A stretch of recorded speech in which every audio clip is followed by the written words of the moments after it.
My wife cheated with our accountant, stole $250, $0, and now she's trying to claim half our house during the divorce. I never suspected she'd turn our entire life into a legal nightmare over money and betrayal. I never thought I'd be the guy to catch his wife cheating on him, especially not in the most chaotic way possible. It all started with small things, little signs that I brushed off because I didn't want to believe the worst. But then, one day, everything exploded. Her name's Emily. We've been married for about 8 years now. She's always been the kind of girl who's quick to tell you she's busy, she's got a career, she's got her own life. She's got that sharp, bitchy attitude that she uses to keep people at arm's length. At first, I thought that was just her personality, but over time, I started noticing she was acting differently. She'd come home late from work more often, sometimes smelling like perfume I didn't recognize, her phone always on silent, and she'd get defensive whenever I asked about her whereabouts. The first real sign that something was off was when I caught her deleting messages on her phone. Nothing explicit, just a lot of "I miss you," "can't wait to see you," and other stuff that didn't make sense coming from her. I asked her about it once and she told me it was just her friend Mark from work. She said they'd been talking about a project and that I shouldn't worry. Yeah, right. I knew she was lying, but I didn't have concrete proof yet, so I let it go. I figured maybe I was just paranoid. Then, one evening, I decided to check her email account after she went to bed. I've never been this guy before, but I was desperate for answers.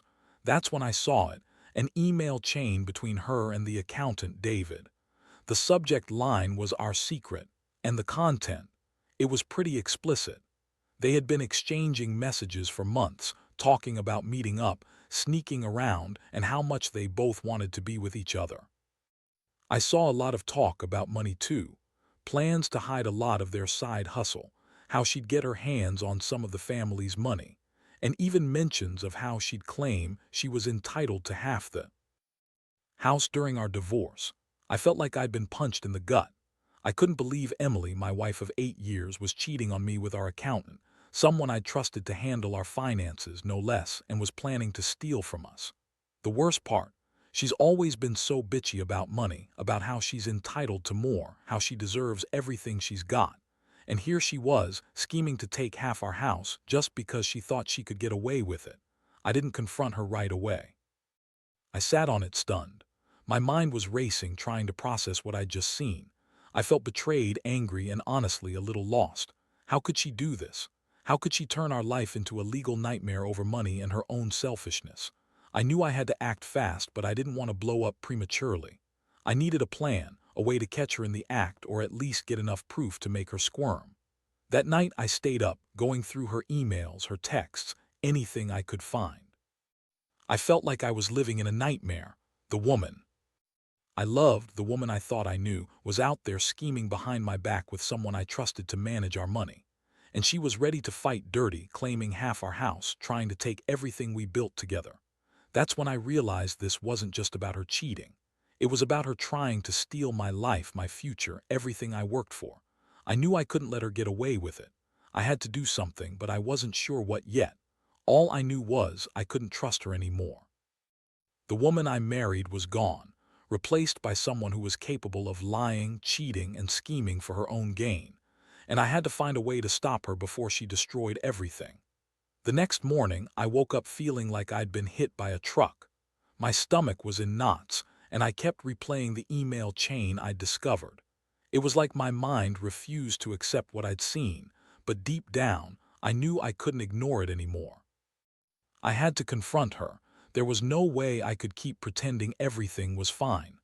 I waited until she left for work, then started digging into her phone. I knew it was a gamble, breaking her trust, invading her privacy, but I'd already crossed that line in my head. I needed to know exactly how deep this betrayal went. I looked through her texts, her social media messages, everything. Her conversations with David weren't just flirtatious. They were downright manipulative. She was convincing herself she deserved more, that I was too stupid to see what she was planning. There were even messages about how she'd take everything and make sure he benefits too, if it came to divorce. I found out she'd been siphoning money from our joint account for months. Small amounts at first, just enough to cover her secret meetings, her trips to the city, the dinners she'd sneak off to. I also found bank statements showing she'd transferred $250,000 to some offshore account she'd set up under a fake name. That's when I realized she wasn't just cheating on me emotionally. She was actively stealing from us, planning to run away with her lover and all that money. My mind started racing even faster. I had to act fast. I grabbed my laptop, started looking into her emails, her bank accounts, anything that could confirm her plans. I needed proof that I could use legally, but I also wanted to catch her in the act if I could. I remembered she kept her phone locked with a fingerprint, but I'd seen her leave it unguarded once or twice.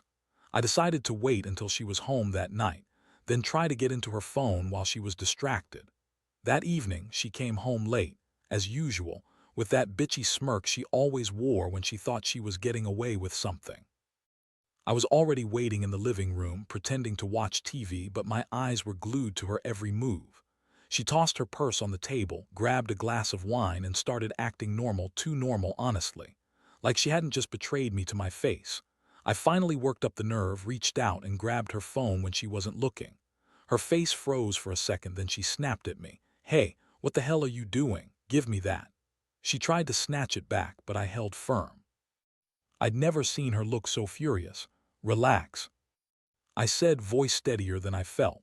"I just want to see your messages. I think we need to talk." She rolled her eyes, huffing like I was the biggest idiot in the world. "You're acting crazy. I have nothing to hide." But her hand was trembling as she reached for her phone again. I pressed her for the passcode, and after some bitchy back and forth, she finally gave in. Her face turned red with anger as I unlocked her phone. I scrolled through her messages, trying to stay calm, but inside I was boiling with rage. There were dozens of texts between her and David, all about their plans, how they'd meet in secret, how they'd split the money, how she'd make sure she got her fair share of the house. That's when I saw the final nail in the coffin. A message from her saying, "Once I get my hands on the money, I'll make sure he's taken care of too. No way I'm losing everything." I felt my stomach drop. She was planning to take it all, our savings, the house, everything. I snapped a screenshot of the conversation, then closed her phone. She looked like she was about to explode.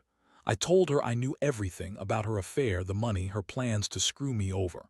Her eyes widened for a second, then she started lying, saying I was paranoid, that I'd misunderstood everything, that she was just talking to a friend, and that I was crazy for accusing her of anything. But I knew better. I had the proof. I felt a mixture of shock, anger, and heartbreak all at once. How could she do this? How could she betray everything we built over some guy and a pile of cash? I was angry at myself for trusting her for so long, and I was furious at her for throwing it all away. That night, I couldn't sleep. I kept thinking about what I'd found, about the life I thought I had, and how everything was now in danger of falling apart. I knew I had to decide what to do next, but the truth was, I was already starting to see that this wasn't just about catching her cheating. This was about protecting what little I had left, my house, my dignity, my future. Emily had turned into someone I no longer recognized. And I was starting to realize I needed to fight for myself before she completely tore everything down. The next few days were a blur of planning and trying to stay calm, even though inside I was anything but. I had the proof now, screenshots, bank statements, her own words. But knowing what she was planning and actually doing something about it felt worlds apart. I couldn't just sit around waiting for her to make her move, or for her to try and take half the house in some legal battle I knew she'd try to spin. I had to be smart. I started talking to a divorce lawyer first, just to get an idea of what I was up against. He listened carefully, looked over the evidence I had, and his face darkened when I explained her plans to claim half the house and steal the money. He told me Emily's scheme was textbook. She was trying to leverage her affair and her financial manipulations to get a better settlement. The offshore account she'd set up was a big red flag, and the fact that she was planning to claim half the house meant I'd need to gather even more proof to counter her claims. In the meantime, I knew I had to keep her from doing anything drastic. I couldn't let her know I was onto her fully, or she might try to cover her tracks or even destroy evidence. I started by installing a keylogger on her laptop, nothing illegal, just enough to monitor her activities and see if she was planning more moves. I also made sure my own phone was secure, changing passwords and enabling two-factor authentication. I didn't want her to find out I was onto her before I had all my ducks in a row. One thing I couldn't ignore was how she was acting. Emily, the bitchy wife who always thought she was better than everyone, suddenly turned even more aggressive, more manipulative. She'd blow up at me over the smallest things, accuse me of spying on her, call me paranoid. But I knew her too well now. I knew she was scared, cornered, and desperate. That made her unpredictable, and I had to be prepared for anything. Then I decided to confront her directly, this time, not with accusations but with a plan. I told her I knew about her affair, about the money she'd stolen, and that I was going to take legal action if she didn't come clean. I kept my voice calm, but inside I was boiling. I told her I had all the evidence and that I was ready to fight for what was rightfully mine. Her reaction was priceless. She tried to deny everything, of course. Said I was crazy, that I was making accusations out of nowhere. She even had the nerve to say, "You're overreacting. I'd never do anything like that. You're just insecure." I could see the panic in her eyes, though. She knew I wasn't bluffing anymore. I also made it clear that I was going to keep the house, that I had the legal right to it, and that she wouldn't get away with claiming half without a fight. I told her I was prepared to go to court, to expose her entire scheme, and that I'd fight her for every penny and every inch of that house if I had to. That night, I felt a strange mix of relief and dread. I'd finally taken control of the situation, but I knew it wasn't over. Emily was dangerous now. She was cornered and desperate, and I had to stay one step ahead. The stakes were higher than ever. I couldn't believe I was living through this, my wife, my partner, turning into a thief and a liar. It was like I'd been hit by a freight train. But I also knew I wasn't going to let her destroy what was mine without a fight. I was prepared for whatever came next. Over the next week, I kept my head down and my plan in motion. I contacted my lawyer again, and we started preparing the paperwork to contest her claims. I knew Emily would try to spin everything. She'd probably lie her ass off in court, make herself look like the victim, and try to manipulate the legal system to her advantage. That's why I had to have everything airtight. The proof of her affair, her plans to steal the money, the offshore account, the texts, everything. In the meantime, I kept an eye on her activities. I installed a hidden camera in the living room, just in case she tried to make any sudden moves or meet up with David again. I also kept monitoring her bank accounts, her emails, and her phone. She was starting to get paranoid. I could tell from her erratic behavior, her snippy attitude, and her attempts to gaslight me into doubting myself. One afternoon, she came home early from work. I could tell she was nervous. She tried to act normal, but her eyes kept darting around. She was trying to hide something. I played it cool, asked her how her day was, and acted like I didn't suspect a thing. Inside, I was just waiting for her to slip up. She finally did. I caught her trying to delete some emails from her phone, probably messages from David or some more evidence of her plans. I calmly reached over, grabbed her phone, and saw that she'd been trying to erase her tracks. That was the moment I knew she was desperate. She knew I was onto her, and she was trying to cover her ass. I confronted her right then and there. I told her I knew about her affair, about her plans to steal from me, and that I had everything on her. Her face turned ghostly white. She started lying again, saying I was making everything up, that I was paranoid. But I had the screenshots, the bank statements, everything. I told her I was done playing her game. Her reaction was pure bitchy defiance. She snapped, "You're just jealous, you're insecure, I don't know what you're talking about." But I saw the cracks in her armor. She was scared, and she knew she was losing control. I told her I was going to take this to court, that she'd have to explain herself under oath, and that I'd do everything to protect my rights and my property. Honestly, I felt a strange mix of anger and relief. Anger because I'd been betrayed so badly, relief because I finally had some leverage. I realized that Emily's whole act of innocence was just her trying to manipulate me into backing down, but I wasn't going to let her. I was ready to fight for what was mine, my house, my money, my dignity. That night, I stayed up late again, reviewing all the evidence, making sure everything was in order. I knew Emily wasn't done yet, though. She was cornered, and I could see her trying to come up with new ways to spin the story. I had to stay alert.